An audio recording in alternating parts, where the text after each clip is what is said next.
안녕하십니까? 1학년 6반 12번 송승우입니다. 오늘 저는 뷔페는 왜 망하지 않는 것일까에 대해서 발표를 진행해 보도록 하겠습니다. 여기 계신 분들은 대부분 뷔페라고 하면 내가 원하는 음식을 골라 무한으로 먹을 수 있는 곳이라는 인식이 강하실 것입니다. 여기서 중요한 단어는 무한이라는 단어인데요. 무한으로 음식을 먹을 수 있게 하면 뷔페는 망해야 할 텐데 보통 그러지 않습니다. 왜 음식을 무한으로 주는데도 망하지 않을까요? 이것을 설명해주는 경제이론은 한계효용 체감의 법칙이라는 이론입니다.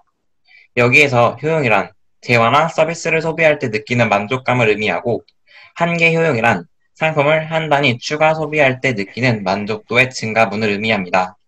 그래서 한계효용의 체감의 법칙이란 상품을 소비할 때마다 느끼는 만족도의 증가량은 점점 감소한다 라고 말하는 이론입니다. 이것은 1854년 경제학자 허먼 하인리 고센이 처음으로 제안하여 고센의 제1법칙이라고도 부릅니다. 이 한계효용 체감의 법칙을 물이라는 예시를 들어 설명해 드리도록 하겠습니다. 여러분들이 운동을 열심히 하고 와서 갈증이 심하고 여러분들은 엄청나게 물을 먹고 싶은 상황이라고 가정해 보겠습니다.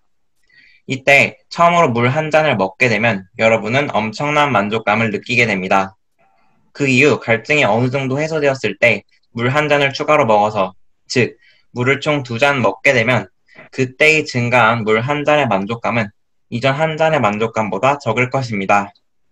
그리고 물 한 잔을 추가로 먹어 3잔째 먹으면 이때에도 증가한 분 한 잔에 대한 만족감은 2잔째 먹은 물 한 잔의 만족감보다 줄어들었을 것입니다. 4잔째 먹을 때면 갈증이 완전히 해소되고 오히려 이제는 물을 더 먹기 싫은 상태까지 도달했을 것인데요. 이 상태에서 물 한 잔을 추가로 먹을 때의 만족감은 3잔째보다 줄었을 것이며, 물을 더 먹기 싫은 상태에서 추가로 먹은 것이기에 이 경우 한계효용은 음수라고 할 수 있습니다. 그래서 보시면 최초 물 한 잔의 만족도가 4잔째 먹는 물 한 잔의 만족도보다 더 크다는 것을 확인하실 수 있습니다. 이 한계효용 체감의 법칙을 그래프를 통해 살펴보도록 하겠습니다. 이 그래프를 보시면 소비량이 점점 증가함에 따라 한계효용은 점점 줄어들고 총효용이 늘어나는 속도가 점점 감소한다는 것을 확인하실 수 있습니다.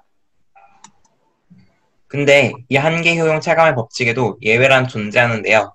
바로 중독입니다. 게임을 아무리 좋아하는 사람이라도 이를 오래 하다 보면 결국 만족도는 조금씩 감소하기 마련인데요.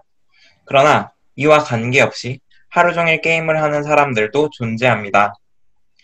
우리는 이러한 사람들이 중독되었다라고 하고 만족감에 대한 합리적 판단을 할 수 없는 상태가 되었다고 합니다.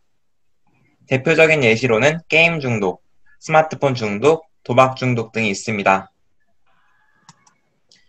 제가 앞에서 말씀드린 발표 주제는 뷔페가 왜 망하지 않을까 였는데요.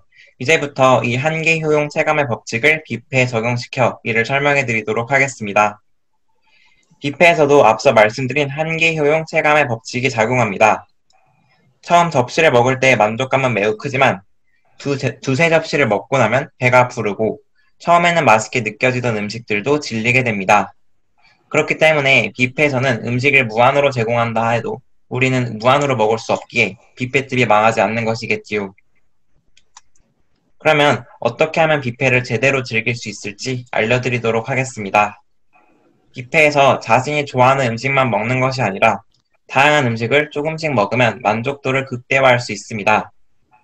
가장 좋아하는 음식이 다른 음식이 주는 효용보다 작아지는 때가 올 텐데요.